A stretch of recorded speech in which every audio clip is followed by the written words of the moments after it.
In this video we will cover the Slutsky equation. So in our previous video we did how we can use the Slutsky method to isolate income effect and substitution effect of price change. Now in this video we will look at the Slutsky equation.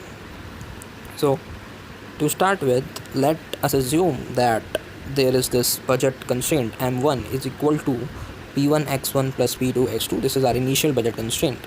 And let M2 is equal to P1 star x1 plus P2 x2 represent the budget constraint after the Slutsky compensating variation in income has been carried out. What is Slutsky compensating variation in the income? It is that when we adjust the income of consumer so that he is able to just purchase the initial bundle, as we have done in our previous video. You must be familiar with this green line. This green line is that Slutsky variation. So M1 is the initial budget line and M2 is this green line after the adjustment. So basically the adjustment is that we draw a line parallel to our new budget line, the new budget line, which is this pivoted line after the price change, and we draw a line parallel to this because we are adjusting the income in such a way that consumer is just able to purchase EA bundle. Now M2 is less than M1, okay, and demand for x1, good x1, is given by the function is x to the power d.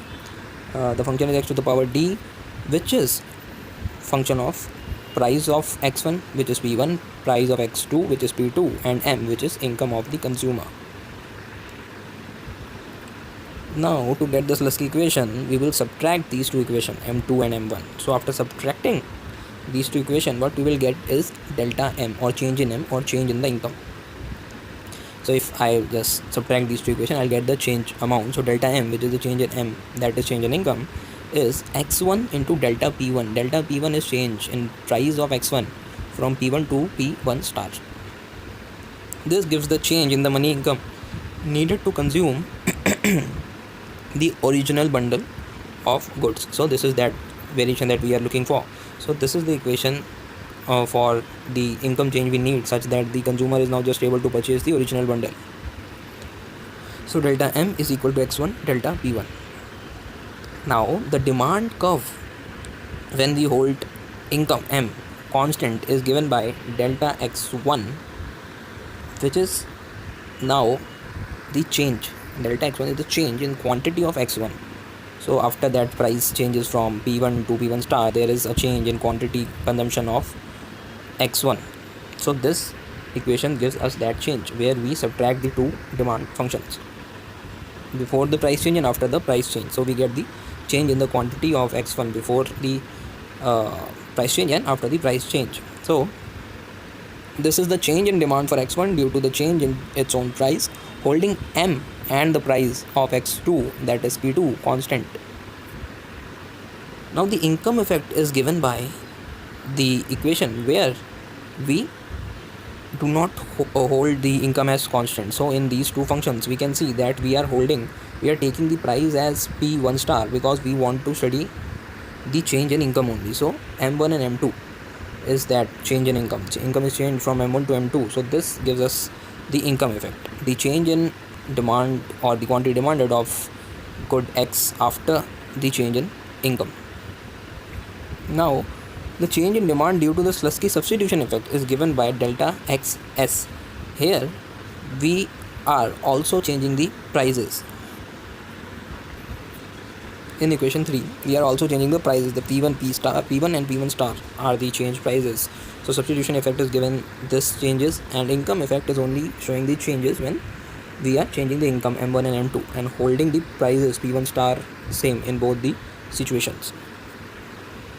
Now the equation claims that change in x1, that is the change in the demand for good x1, is equal to change in xs, that is change due to substitution effect, plus change in xm, that is change due to income effect. We can find this by substituting equations 1, 2 and 3 into equation 4. So if we divide the equation 4 with delta P1, that is change in price of good 1, we will get something like this.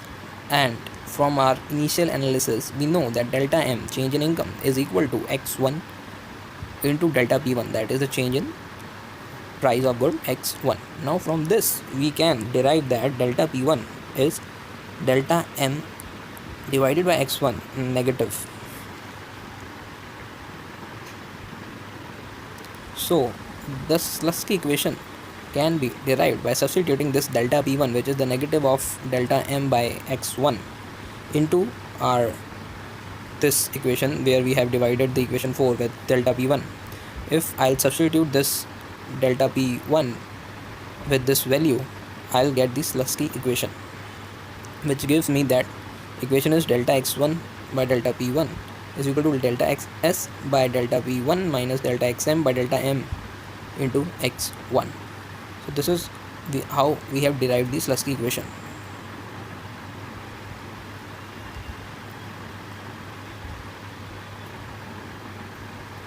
So initially we started from a budget constraint, basically two budget constraints, one before the price change and one after the price change, and of course after the adjustment for the income.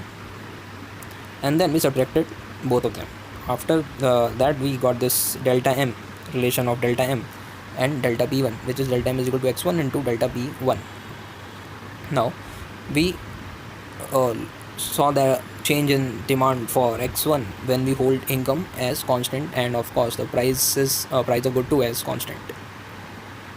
After that we studied the income effect, where we saw the changes in income M1 and M2, and we also found the substitution effect delta XS when we subtract the two demand functions. After getting these three equations, we said that delta X1 should be equal to the sum of the substitution effect quantity and also the income effect quantity, delta XS plus delta XM. After that we divided the equation 4 with delta P1, that is change in price of good X1.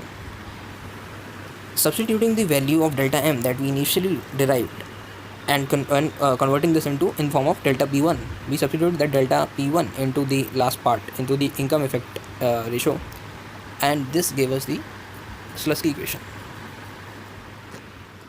Thank you.